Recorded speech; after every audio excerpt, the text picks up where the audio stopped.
Welcome, everyone. We appreciate you coming to tonight's Radical Truth Teller.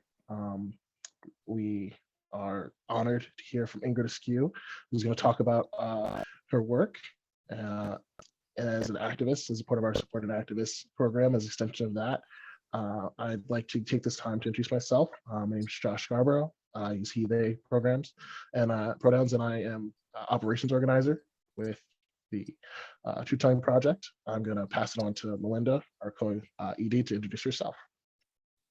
Thanks, Josh. I'm Melinda Salazar. I'm calling from Taino land in Puerto Rico. I've been working with Dave and the Truth Telling Project for, I don't know, maybe 5 years or so. And it's been incredibly exciting and wonderful to be part of integrating from the grassroots up as the top down continues to disintegrate. Dave? Good evening, everyone. And I'm so happy to be here this evening, especially because we get to honor our friend. And I'm one of the co-directors of the Truth Telling Project with Dr. Melinda Salazar. And we started this project, Radical Truth Teller, when we probably in 2016, it was one of our former co-directors, Christy Jackson, her idea, right? Remember, support an activist. And we did it because we wanted to support activists on the front line in Ferguson, and activists everywhere. And so we created, or support activists merged or changed into the Radical Truth Teller, because there was a common theme among all of the activists who were doing this work. And it was that they were telling the truth unapologetically, connected and guided by their ancestors, and connected to community and connected to supporting community. And so we wanted, the original kind of format for this was support an activist. We raised money for activists for the entire month. And as we've been blessed, we thought it was important that we also support activists, not for them to put into their work or to the movement, but for them. For care of them and their families, or whatever they choose it for. And so in this very challenging and transformational time, we thought it was even more urgent that we support activists as a way of supporting our movements and building our movements and guaranteeing our future. And so just really excited. Today is, we're in the beginning of March, is Women's History Month. We just left Black Futures Month, but it's Black History and Black Futures every month, and honored to be honoring women. So I just want to acknowledge that I'm calling from Nipmuc land. And I wonder, are there any more Truth Telling Project team members who want to jump in and say hi before we get started? Hi, my name is Eric. We talked a little bit before Dave got on. I'm a strategies advisor for the Truth Telling Project, and I am here to serve and apply all of my life's experiences and wisdom and lean in to learn and be enriched so that I can be as supportive as we move forward. And it's really a pleasure meeting you and learning about you, and look forward to everything. Okay. Let me just, at this, thank you, Eric.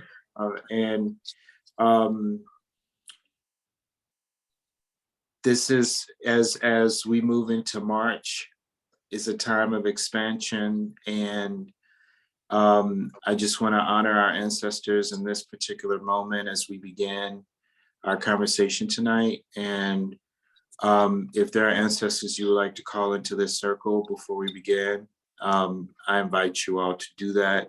If you want to light a candle and clear your space, smudge, and bring in a glass of water, I welcome that. But just saying our ancestors' names are also very powerful. And I want to name Angela Hansberry. I'd like to name Irma Askew. Ashe.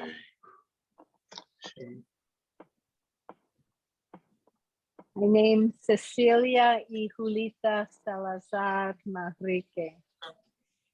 Ashe. I'd like to name Alice Moïse and Jean-Pierre Philippe. Ashe. Ashe. I'd like to name Ida B. Wells and Fannie Lou Hammer. Ashe and Ashe. Ashe.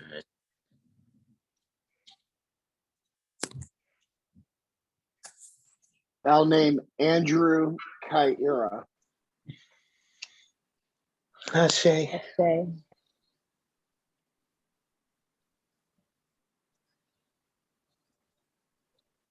I want to also encourage folk, as you join in, feel free to add your pronouns and name the original land stewards or the indigenous land stewards where you're calling from. And I'm calling from Nipmuc land and in Western Mass.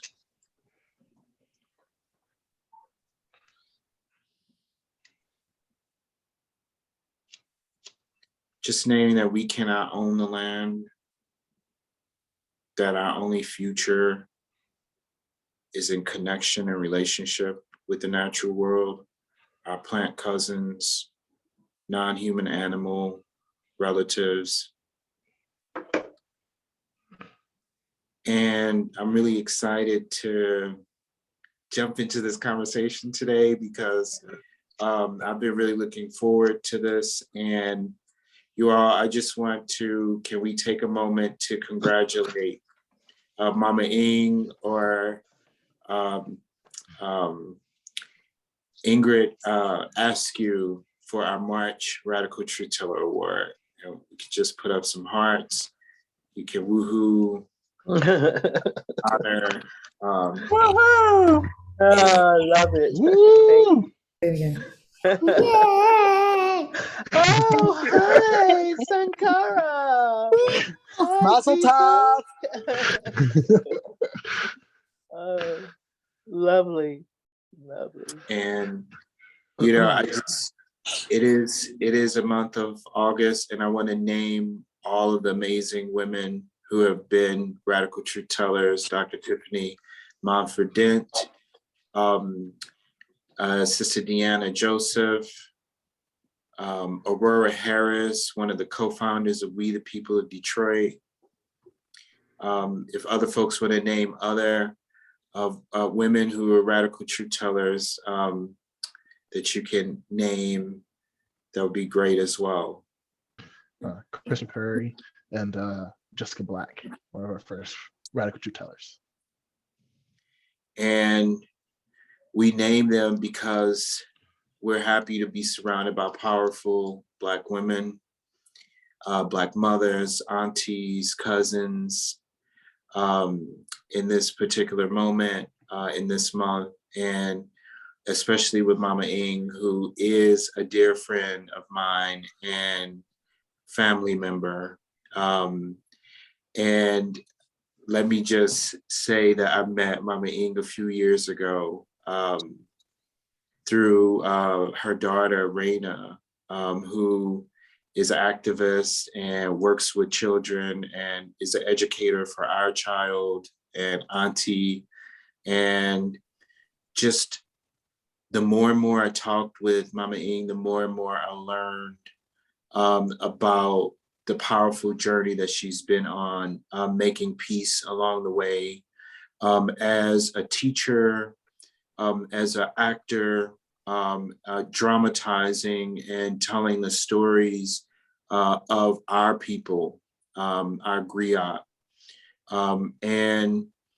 I've just been honored to be in powerful connection with Mama Ing in Kabilio, the collective that I'm so proud to be a part of, and the powerful work that Mama Ing is doing in there. And I'm just honestly honored, and I would like to invite Mama Ing to share her story, and know that we're happy to sit and learn and hear you, and we honor you. So love to hear what you'd like to share with us.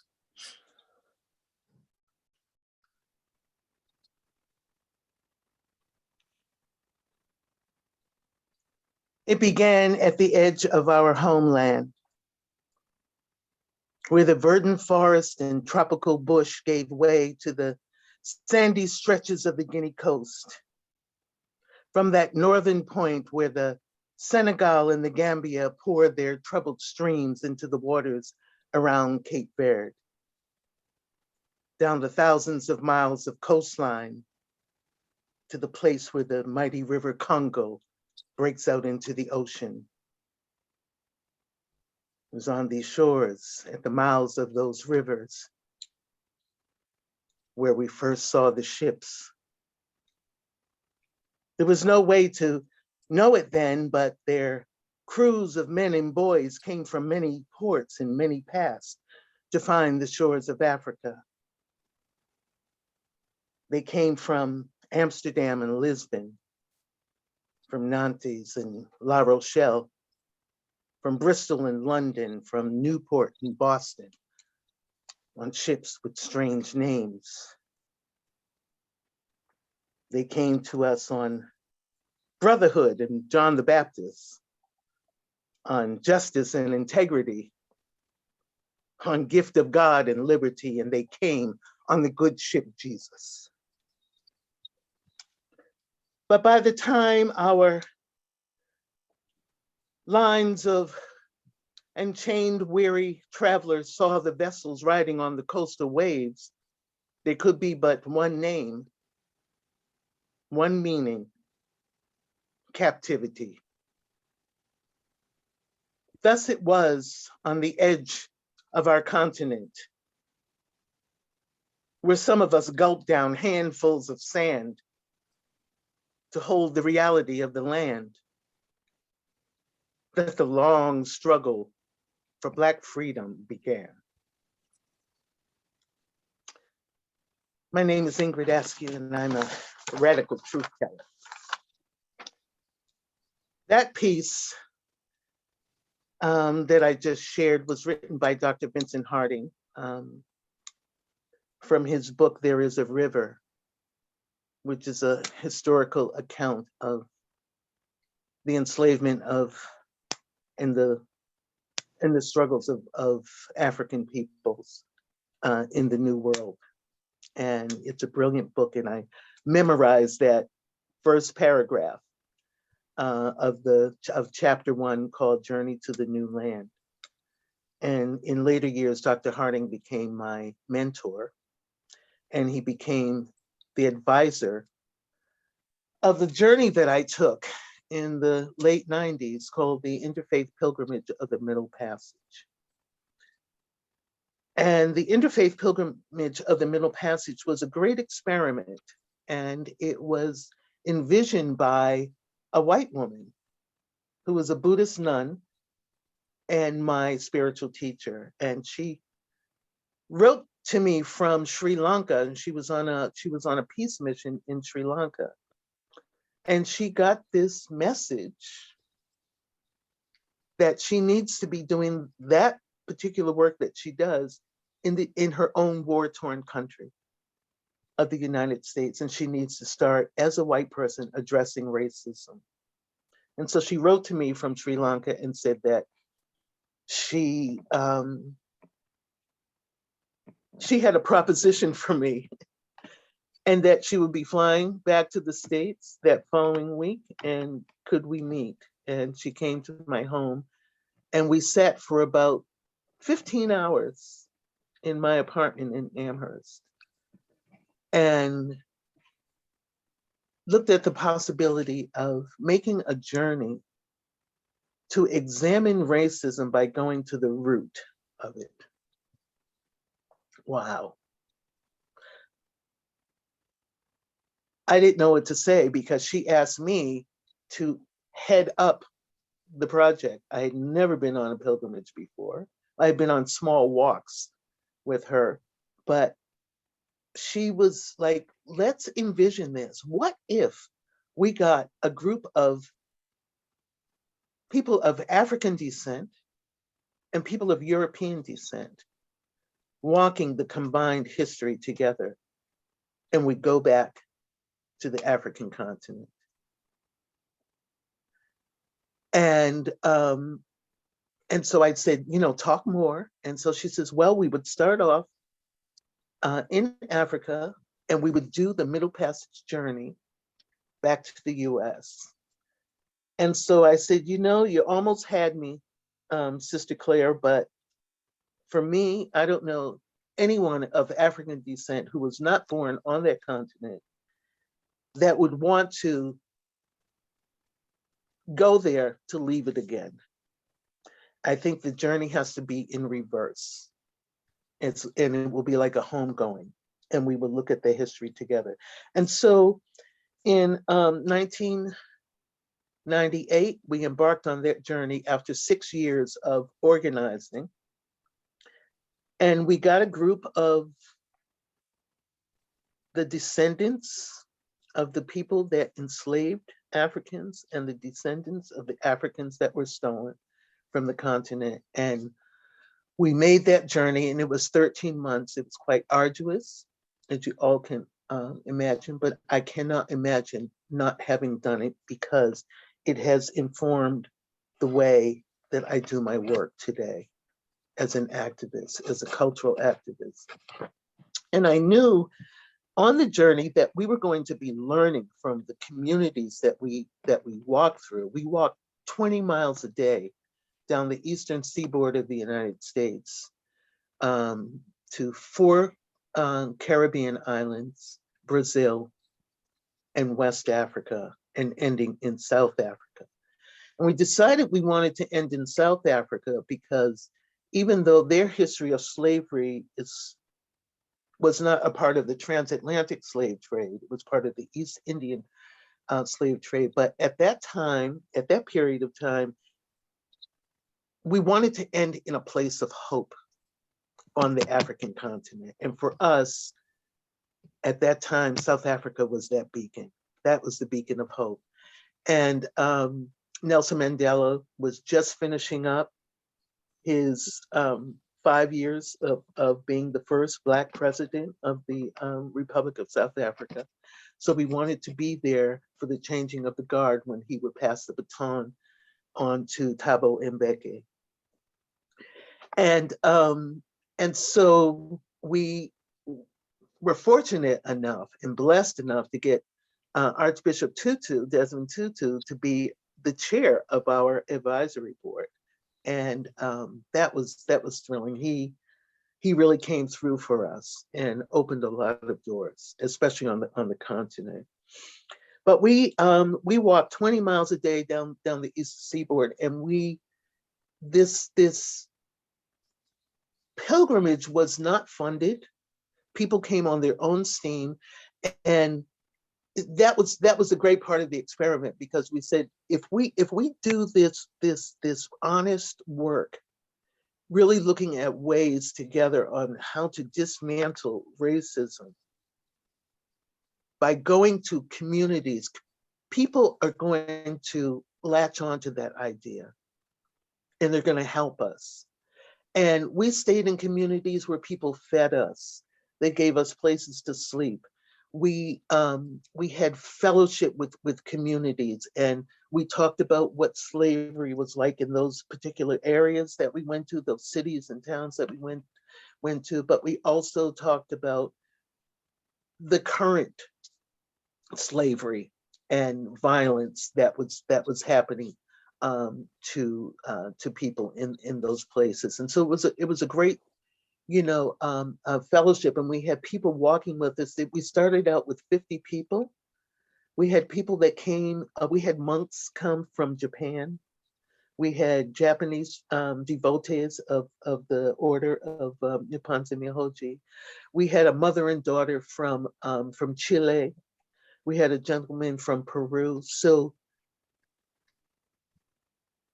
people caught on to this idea when the word was out that there was going to be this great undertaking that had never been done before, this great experiment. Everybody wanted to join us. And I think that's how you get the work done. I love working in the grassroots because it's always the grassroots that affect change, right? And that's the work that we're all doing. We work with the grassroots and with the people on the ground, the people that are suffering, the oppressed, and it was an amazing journey. And so as we're going along, I knew that I was learning so much about the system of slavery and how that worked, that I knew that I was not going to, at the end, I was not going to come back to the United States to live, that I needed to know more, especially when I got to places like Haiti and Cuba. And when I got on the African continent, I definitely knew that I was not going to return to the US, but I wasn't sure where I was going to be, So when I was in Senegal, I was in love with Senegal. I'm going to come back to Senegal. When I got to Cote d'Ivoire, I loved Cote d'Ivoire. Ghana was amazing. Yes, I would love to come back and live in Ghana. And then I got to Benin, and Benin called on me. And we went to a place called Ouida. And the interesting part of Ouida was I had never heard of Ouida before, but I knew that we were going to go to Benin, but I thought we'd just go to the capital city of Cotonou. But I found out from a professor in New Orleans. He worked at Southern University. He called me up when the pilgrimage was in North Carolina. He got my number and said that he had heard an interview with me and Sister Claire talking about the pilgrimage on NPR. And he had just gotten back from Ouida. He was interviewing a voodoo priest there. And he said, when you and Sister Claire told the story of how Claire got this vision or this message in 1992, that she needs to be making this pilgrimage, looking at racism and going to Africa.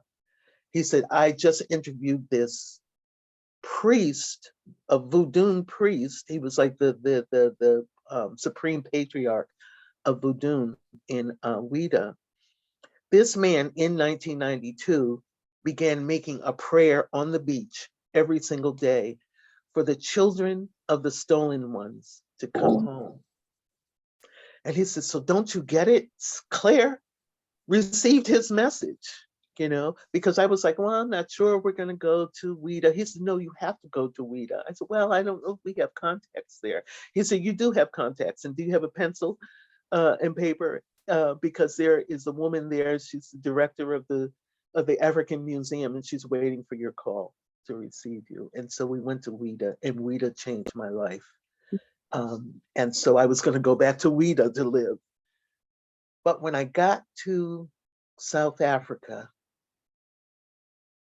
and got to Cape Town, I knew I was home. I don't know what it was. I don't know if it was Table Mountain and the energy that came from the mountain, but I knew I needed to be at that place. And I think I needed to be there and plant some roots there. Not that was where my ancestry it's from or my heritage, but the history of apartheid and the history of Jim Crow are so parallel. Our histories are so parallel. And the whole issue around racism. The architects of apartheid fashioned it after the American Jim Crow system. And I did not know that, but I learned that history when I got to Cape Town. And because it was a new dispensation and Black folks finally had their freedom, they were needing, and especially the young people, they were needing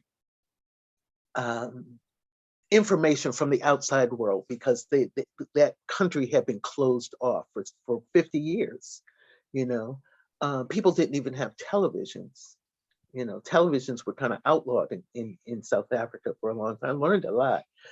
And so I spent time there before the pilgrimage arrived. I went ahead and I spent about 3 weeks in Cape Town, organizing, working with the Truth and Reconciliation Commission, who hosted us, and as well as St. George's Cathedral, which was Desmond Tutu's church.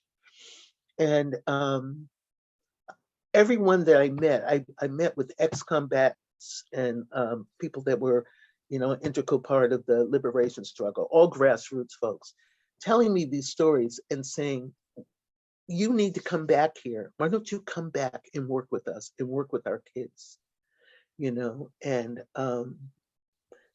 because we want to learn from you. And I says, well, if I come back, I want to learn from you. So it's going to be an equal exchange.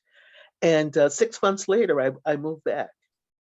I moved to Cape Town. The pilgrimage ended, and I came home and sold all my things and gave stuff away, and I left. My daughter was with me on the pilgrimage. She turned 18 on the pilgrimage, and that it changed her life as well.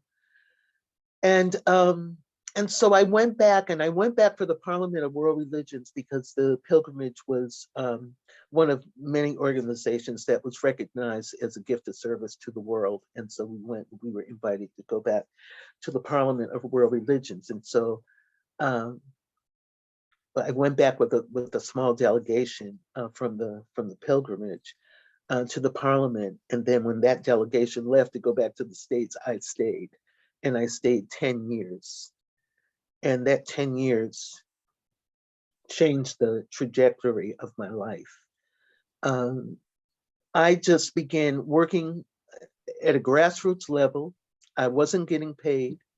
I did some fundraising in the States, so I had enough money to live off of for a while. And I just started setting up projects where I thought it was needed, you know? So I started working with a group of young people in the township. And they just, and I helped them discover that they were amazing writers and that they were, you know, showing them their brilliance. And so I started a writing group, and then they wanted to sing. And so we put together a chorus and we performed, and I would bring them into Cape Town, and they performed at the South African National Gallery. And these are kids who never left their township, had never gone downtown, and never explored their city. And I wanted to show them, hey, this is the new South Africa, you know, and it's your country. You can do whatever you want now, you know. You can go around. You won't be arrested if you walk down the street and walk into a building or into a museum.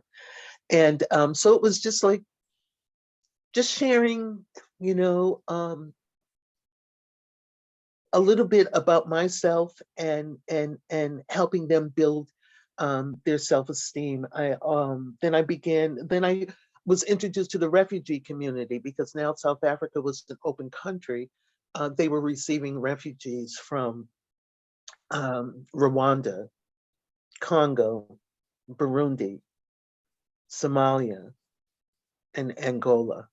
And so I started working with refugee children, doing the same kinds of things and looking at issues of xenophobia. And so wherever I saw something that wasn't right or something that shouldn't be, and something that was hurtful to people, I would create a project around it, but always using the performing arts. and then getting connected with the arts community, with musicians and poets and writers, and creating bodies of work with them. And so I was just having a blast. I was having fun. It wasn't like really work for me, but it's, you know, it was my joy, because it taught me who I am. It helped me to understand who I am as an African, not as an African American, but as an African, and what I lost, what was taken from me, and and finding out how to get that back, through the work, with these young people. And so, you know, and it was all about radical truth telling, you know, hearing their stories and making theater from their stories and from their truth, and letting them know that their stories matter, that everybody has a story, their stories matter, and people need to understand and know their stories. And so we did it through theater and music and dance. And I continued to do that work. I stayed there for 10 years. I worked with refugee women, um, um, helping them through, but women who were holding trauma. So I created a project called Woman Spirit, and helping them reconnect to their spirit. Because when you're so traumatized by war and conflict, these are women who saw their families slaughtered right in front of them, you know? I mean, the most horrific things that a human being could do to another human being, these women witnessed, and had done to them. And so I just created a sacred space for them to come to, and we did all these healing modalities, and you know, like Tai Chi, Indonesian finger holds, you know, anything that was going to help alleviate their pain, or to put them back into a calm place, or to get them recentered. Because when we're so traumatized, what do? We unplug. We unplug from our spirit. And so that's why I named it Woman Spirit, helping these women to plug back in to their spirit, so that they could take care of their children and take care of themselves, you know. And so that was a great joy for me. And then I came back to the States in 2009, just for a short visit. And while I was here, I realized that I really didn't know my grandchildren. That every time I would come home, because I was there 9 months out of the year, and then I would come back here for 3. And when I would come back home, I had to get to know them all over again. They had to get to know me all over again. And I was like, you know, here I am around the world working with other people's children. I don't know my own grandchildren. So I decided to stay and love up on them for a while, and teach them and learn from them and have them teach me. And so that's been great. But now it's time for me to go back. But what I did was, from 2009 until now, I would go back once a year to Cape Town and do a major project with young people, or with artists. And but now it's time for me to return. So I'm going to go back in June and look for a place, and resettle there. I told my girls, my granddaughters, you're old enough, you know me now. You're going to be off to college soon, and you'll be on your own. You can jump on a plane and come and see me. So, so that's the plan. I can't imagine not being an activist and not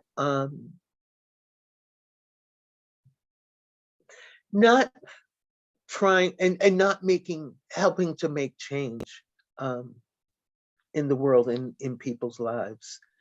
And I'm really proud at what I do, at the work that I've done, and the work that I'm going to continue doing, and you know, until I take my last breath. You know, I just turned 75 3 weeks ago, and I feel great. I still have good energy, and I'm just going to keep doing what I do, because it has to be done. You know, the world depends on us, you know, and I'm proud to be with such an illustrious group of activists. And it seems like all of my friends are activists, you know, which is wonderful, you know, to be able to say that. Not everybody can say that. I know some extraordinary people. And now I have all you new friends at the Radical Truth Telling Project. And I really want to do more with this program. So call on me anytime. And I'm here, you know. So that's my story, and I'm sticking to it. Yes, yes, Awesome. yes. Like, Oh, thank and I you. see my friend Andrea Battle is here. Hi, Andrea. I just I want to thank you so much, and just quickly share that we believe in really trying to support activists, and for the rest of this month, we will be including Radical Truth Teller and calls to support and Radical Truth Teller with a donation. And I would encourage you now to think of some questions, but in the meantime, I'm gonna ask that Mama Ing, can you put, if you like, Venmo, Zelle, Cash App, PayPal, that Yeah. your link, whatever you want people to donate to, and put it in the chat right now. And no, we're not telling people to donate to Mama Ing's work. It is to wherever Mama Ing wants people to support, and it could be your own PayPal. And I just encourage you to do that, because in order for people to be sustained, we have to care for them, we have to applaud them, and it's reparative to support people in ways that they ask for support. So Mama Ing, if you can drop in your PayPal, whatever way you would like. It's Cash App. I use Cash App. Okay.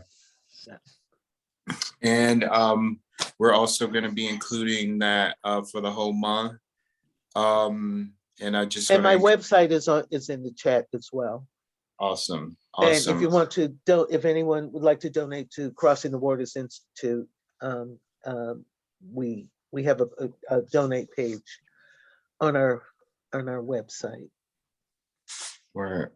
So now I wanna just, I'm just breathing in that powerful story, and I just want to quickly name that the stuff that came up for me is a quote by Cornel West, who says that the criterion of truth is to allow the suffering to speak. Wow. Cornell was also on our board. Was on our advisory board. I just want to name that that's what came up as you were talking about addressing people who are suffering, communities who are suffering, helping people reclaim, recall, and walk in the past, and for our future, for our present, that notion of Sankofa coming back again. But I'm going to stop talking and open it up to questions. So let's see what we have.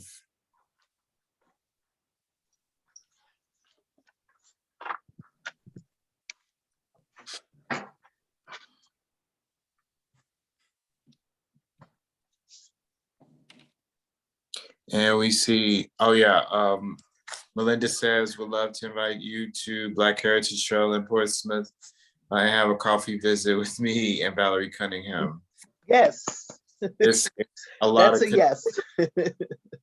I mean, so Dave and I'm sorry, Dave, I introduced Dave to Valerie, and when Dave came up and with an organization that I was a part of then, the Seacoast Peace Academy, we had a big event, and Dave and Valerie has a maiden name or a family name of Ragland, and she's been trying to corner Dave Oh, to follow some ancestry there, but we never quite have enough time because there's a lot of other stuff going on.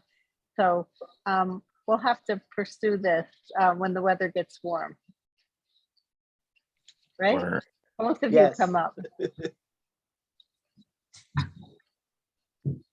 I have lots of questions if folks don't want to, but I'm not trying to, give people space to open up if they choose to. The question I wanted to ask was regards to your work with Women's Spirit. I was really inspired by all the things you had to say about your work with healing and working on the healing process generally. And I was curious if there were any challenges that you experienced while you were working with Spirit and how you overcame them. Yeah, wow, that's a very good question. I started working with a small group of women from a shelter for refugee women and children, and someone asked me to, the director of the center asked me to, if I could do, kind of a workshop with the women, around healing. And I had never done anything like that before. I'm a theater artist, but there's some really beautiful theater exercises that I could do with them, around trust. So she asked me if I would do something for the staff, because her staff was comprised of South African women and refugee women, and they were kind of clashing. And so I says, okay, that I can do that. So I did a 2-day workshop with them, and they loved it. They absolutely loved it. And we did storytelling, truth telling. And once the South African women understood what the refugee women were going through, because the women didn't speak English. And so the South African women were having a hard time. She doesn't want to do this, she wants to do that. So I said, no, let's get some translate. So we got a translator to come in to help the women tell their stories to the South African women. And at the end of the 2 days, they were just all embracing and crying. And, it was just so beautiful to see women together and getting it. And now they understand. And so then the director says, oh my God, this was so successful. If I can raise a little money from Catholic Welfare Development, that was one of their sponsors, would you do it for all the refugee women? Because we can't even get them out of bed. So I says, okay, well, just make sure I have some translators. And so I just started doing simple things like getting them to share songs, getting them to share stories about their grandmothers, happy stories. I wasn't ready to hear any of the gory stuff. But then I was introduced to a system of healing modalities that was developed by a woman from Santa Barbara, California, and it's called Capacitar. And so I took the course. She was teaching the course in Cape Town. So I went and I took her course, and it just changed the whole way I did the work with these women. And it really, really works. And it's very simple. You don't have to be a practitioner. You don't have to study this. You just learn the fundamentals of, say, like Tai Chi or the Indonesian finger holds. All of these things you can teach these women. And this Capacitar is based on the principles of popular education, like Paulo Freire's pedagogy of the oppressed. You teach one person, and then they teach their family, and then they teach the community. And that's how Pat Kane developed this whole system of healing modalities. And I became a trainer. At first, I took the course once, and then she had another course for trainers, and I took and the courses were short, you know. I think each was like maybe 2 weeks long, and that was it. You were done, and then you would form a group within your community, and everyone that took the course from Pat, we would meet, once she left, and she's traveled all over the world with this, and she's been to Rwanda, she's been to Congo, she started it in Guatemala, and she's just been all over the world to places of conflict doing these healing modalities. It's really simple. I mean, you don't. It's just to show people that you care, and that they matter, and that their pain matters, and that you want to show them a way to alleviate some of that. And it really works. I've got tons of stories I could share with you sometime, about some of the results, and it happens quick, and you see them plug back in, and you see that spark back in their eyes. It's really not hard at all. Thank you. That was very insightful and edifying. Oh, good.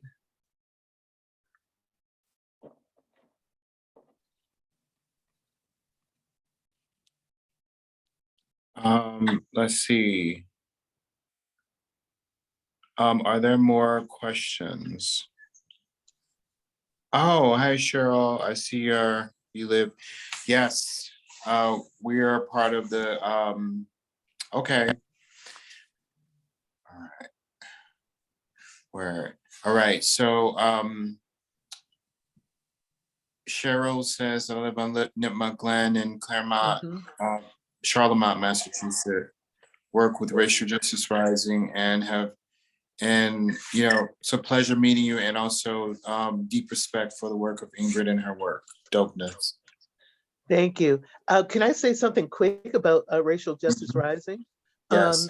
There was a woman, my friend Tigray, who was on the pilgrimage. And when the pilgrimage ended, she's a white woman. When the pilgrimage ended, she decided that she wanted to form a group called the Slavery Apology Project. And she asked me if I would be on the advisory board. So I was one of the advisors, and there were a couple of other African Americans from the pilgrimage. We were all advisors, and we would meet up in Greenfield. And it kind of morphed, it grew and expanded, and they changed the name, and it's now Racial Justice Rising.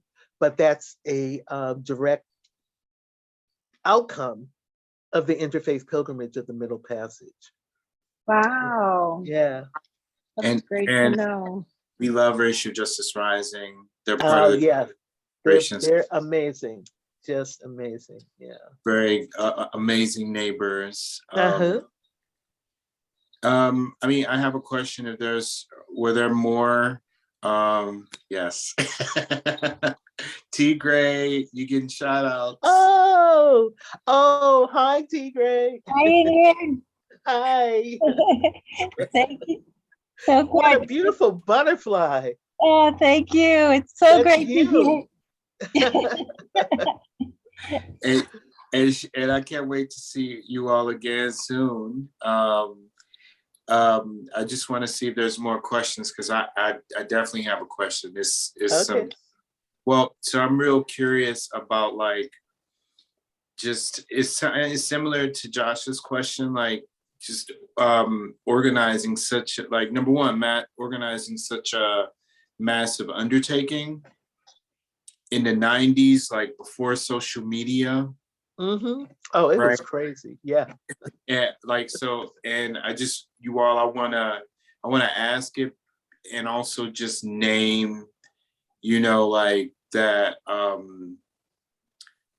people don't understand like what it took to organize that.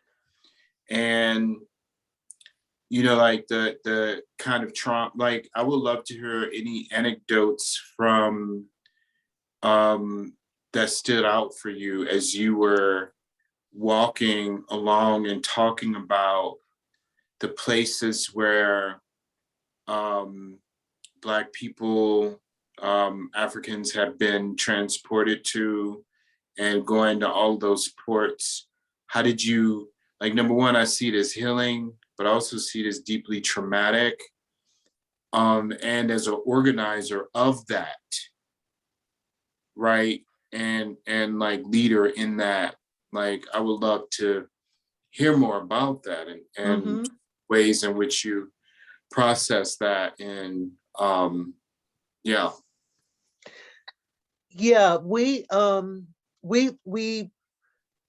found ways of supporting each other. It was a spiritual journey, and and so we prayed a lot, and there were times where we fasted, where we sat in silence. We would do 24 hours or a 48-hour fast, and silence. We did a time of, and T. Gray, I don't. You can chime in if you'd like. I don't know if you were with us at this point, but we were in Mississippi, and we stayed on a old plantation in the slave quarters, and we stayed for 3 days.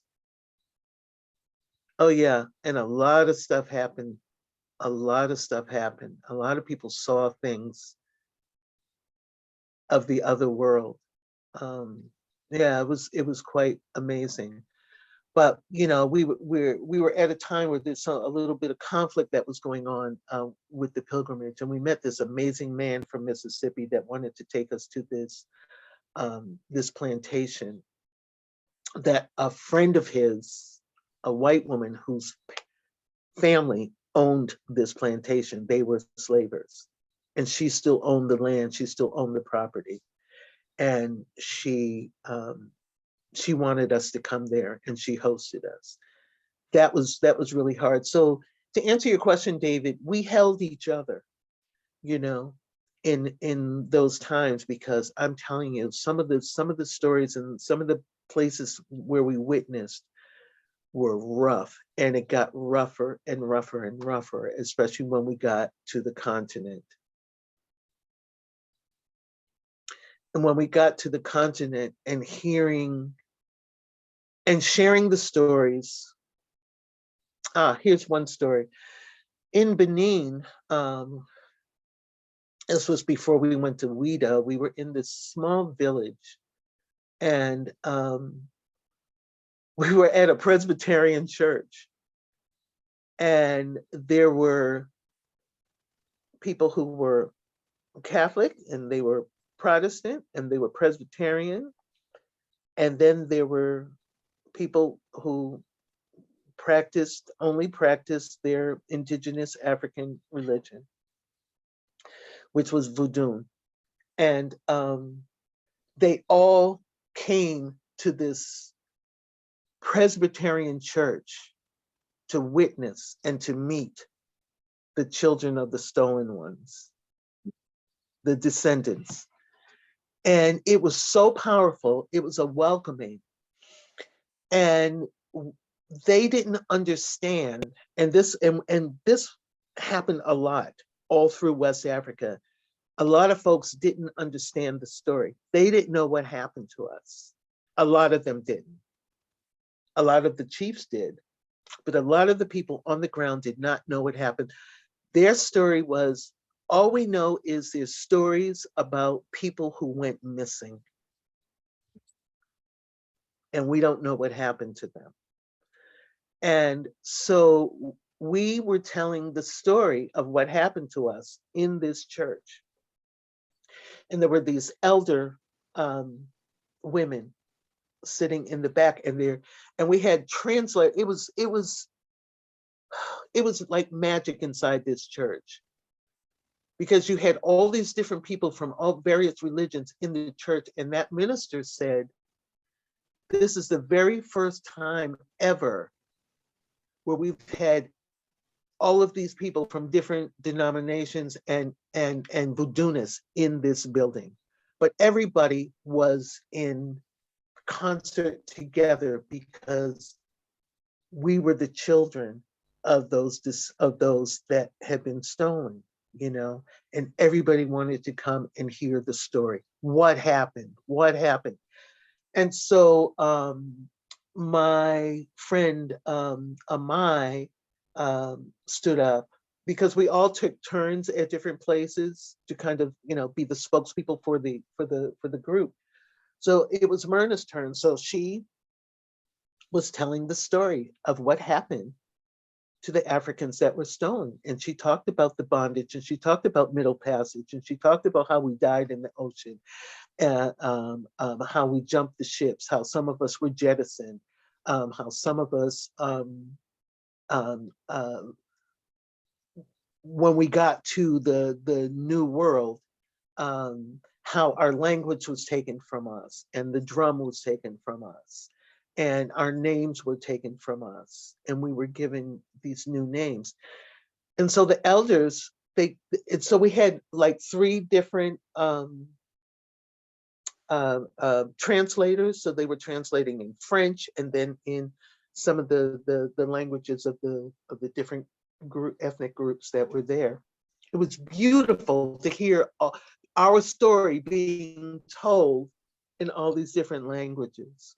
It was a cacophony of words and sound, and it was surreal, you know. And so one of the elder women, because women, we always want to fix it. We always want to, okay, well, all right, that's horrible that happened. Okay, so who's your family? What's your family's name?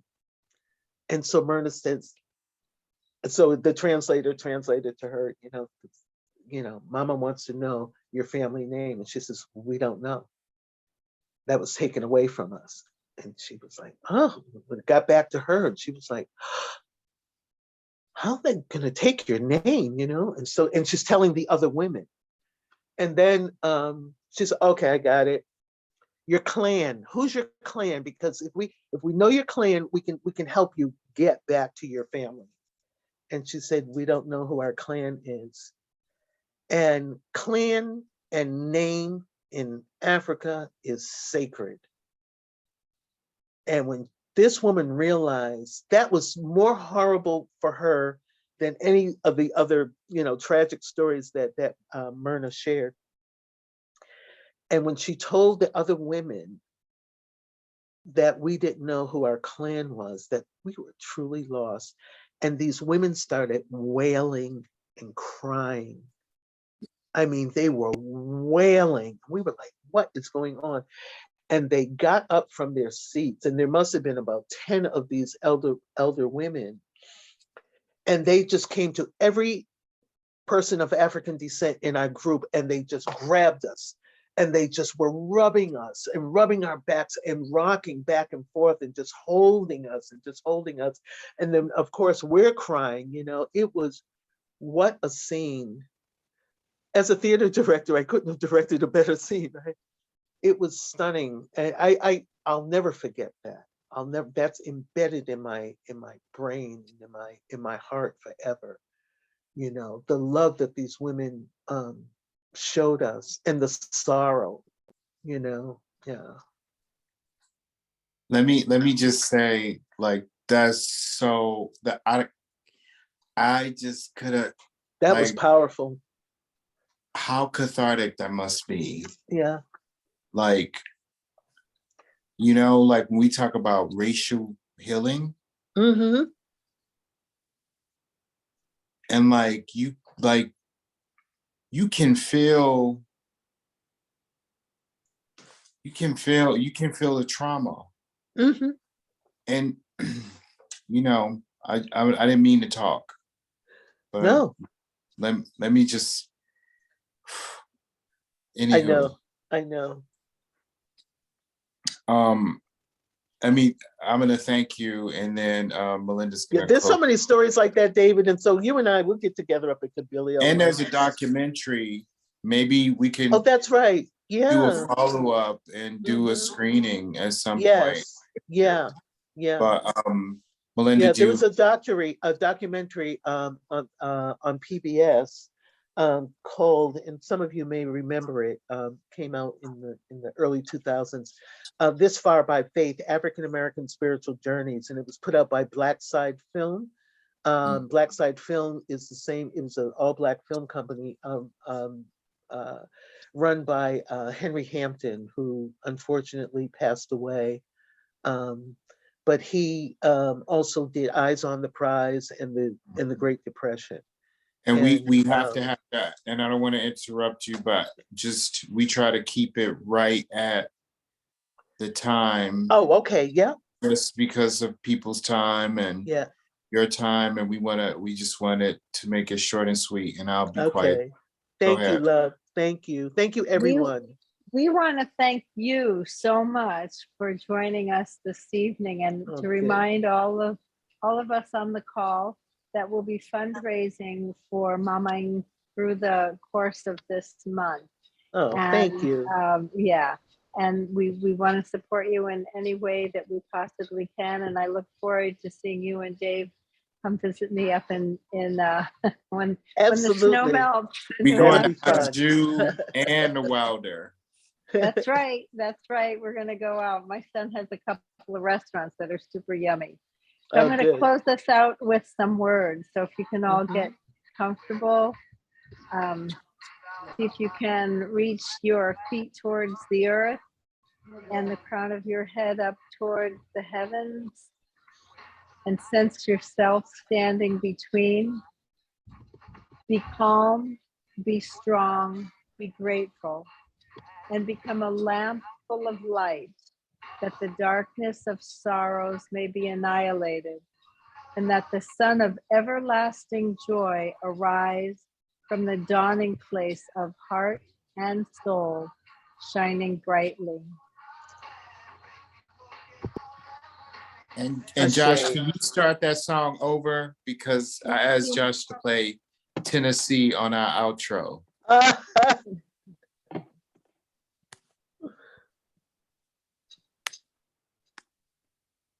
Maybe that was too much. All right. Good night, y'all. Good night. Okay, Be I'll well, see you be tomorrow, healthy. David. Thank you. Bye-bye. Bye.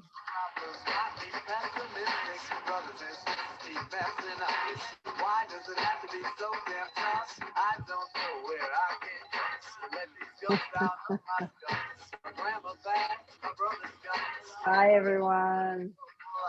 I know you're so not just my spare tire. Oh.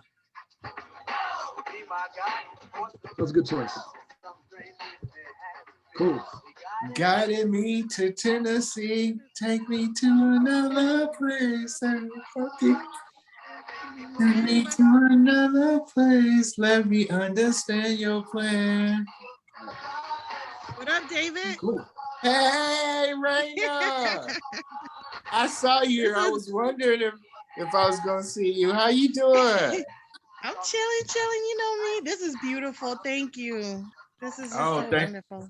Thank you for coming. Are you gonna come up? When you coming up? Yeah, soon. Actually, I was with the job.